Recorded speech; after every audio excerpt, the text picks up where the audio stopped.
রাশিয়ার এ যাবৎকালের বৃহৎ ড্রোন হামলা, কিয়েভের পাল্টা জবাবে রাশিয়ায় একজন নিহত। ব্রিটেনে বিদেশি কর্মীরা ভিসার মেয়াদ শেষে দেশ ছাড়ছে কিনা জানে না স্বরাষ্ট্র দপ্তর। ব্রিটেনের জেরেমি কারবিনের নেতৃত্বে পাকিস্তান বাংলাদেশি বংশোদ্ভূত 2 এমপির নতুন দল। বাধ্যতামূলক সামরিক পরিষেবায় 55% জার্মানির আপত্তি। নেদারল্যান্ডসে বিতর্কের মুখে অভিবাসন বিরোধী কঠোর আইন পাস। ইউরোপের হালনাগাদ ও বৈচিত্র্যময় খবরাখবর আপনাদের সামনে এক নজরে তুলে ধরছি আমি সাবরিনা সুপা।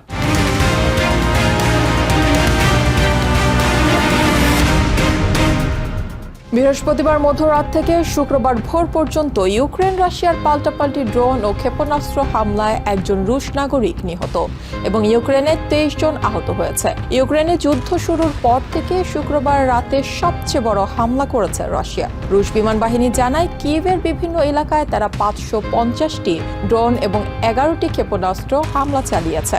ড্রোনগুলোর অধিকাংশ ছিল শাহেদ ড্রোন। 7 ঘন্টা ধরে চলা এই হামলার মূল লক্ষ্য ছিল রাজধানী কিয়েভ। অন্যদিকে শুক্রবার ভোরে রাশিয়ার সের্গেই পোসাদ অঞ্চলে ইউক্রেনের ড্রোন হামলায় বিদ্যুৎ কেন্দ্র ক্ষতিগ্রস্ত হয়েছে। এছাড়া দেশটির দক্ষিণাঞ্চলের রোস্তভ শহরে এক নারী নিহত হয়েছেন। রাশিয়া জানিয়েছে কিয়েভের ছোড়া 48টি ড্রোন ভূপাতিত করেছে তারা। বিদেশি কর্মীরা ভিসার মেয়াদ শেষ হওয়ার পরও দেশ ছাড়ছে কিনা তা যাচাই করতে স্বরাষ্ট্র মন্ত্রণালয় ব্যর্থ বলে প্রতিবেদন দিয়েছে ব্রিটেনের অন্তর্দলীয় সংসদীয় কমিটি। শুক্রবার প্রকাশিত ওই প্রতিবেদনে সরকারি ব্যয় যাচাই বাছাইকারী পাবলিক অ্যাকাউন্টস কমিটি পিএসি জানিয়েছে স্বরাষ্ট্র দপ্তর বিদেশি কর্মীদের বহির্গমন তথ্য বিশ্লেষণ করতে ব্যর্থ হয়েছে। তারা কেবল বিমানবন্দরের তথ্যের উপর নির্ভর করছে। রিপোর্টের তাৎক্ষণিক প্রতিক্রিয়া স্বরাষ্ট্র মন্ত্রণালয় বলছে এটি একটি ভঙ্গুর অভিবাসন ব্যবস্থা যা তারা আগের সরকারের কাছ থেকে উত্তরাধিকার সূত্রে পেয়েছে। তবে সমস্যা সমাধানের চেষ্টা চলছে এবং এতে কিছুটা সময় লাগবে।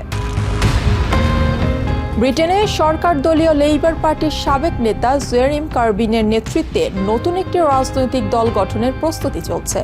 এই দলে যোগ দিতে চলেছেন পাকিস্তানি বংশোদ্ভূত নারী এমপি জারা সুলতানা এবং বাংলাদেশি বংশোদ্ভূত আরেক নারী এমপি আফসানা বেগম।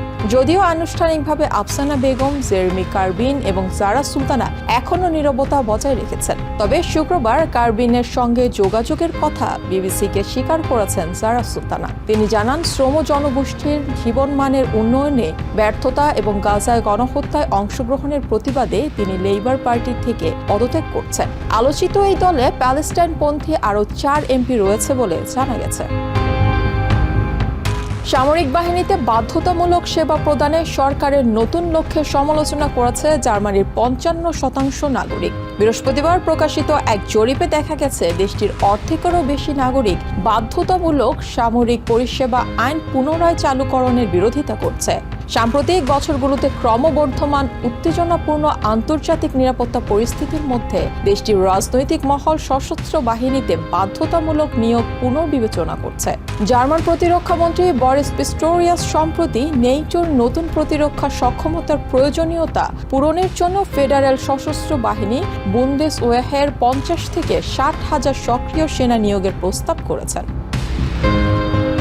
নেদারল্যান্ডসের পার্লামেন্টে অভিবাসন বিরোধী কঠোর একটি আইনে স্বাক্ষর করেছেন দেশটির আইন প্রণেতারা। প্রবল বিতর্কের মুখে বৃহস্পতিবার সন্ধ্যায় দেশটির নিম্নকক্ষে অভিবাসন বিরোধী 2টি বিল পাস হয়। নতুন আইনের ফলে দেশটিতে অভিবাসীদের সাহায্য করা আইনগত অপরাধ বলে গণ্য হবে। বিলটি উত্থাপনের পর ডাচ পার্লামেন্টে তুমুল বিতর্ক হয়। খ্রিস্টান ডেমোক্র্যাটরা সরকারের উপর থেকে তাদের সমর্থন প্রত্যাহার করে নেয়। নতুন আইনে নেদারল্যান্ডসে অস্থায়ী বসবাসের অনুমতি 5 বছর থেকে কমিয়ে 3 বছর করা হয়। এছাড়া নতুন করে অভিবাসন অনুমতি অনির্দিষ্টকালের জন্য বন্ধ করা হয়েছে। ডাচ রেড ক্রস জানায় বর্তমানে দেশটিতে আনুমানিক 23 থেকে 58,000 মানুষ অবৈধভাবে বসবাস করছে।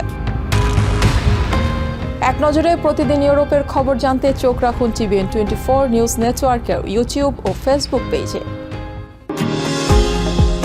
নিউ ইয়র্ক থেকে সম্প্রচারিত টিভিএন 24 টেলিভিশন বিশ্বজুড়ে বাঙালির কণ্ঠস্বর।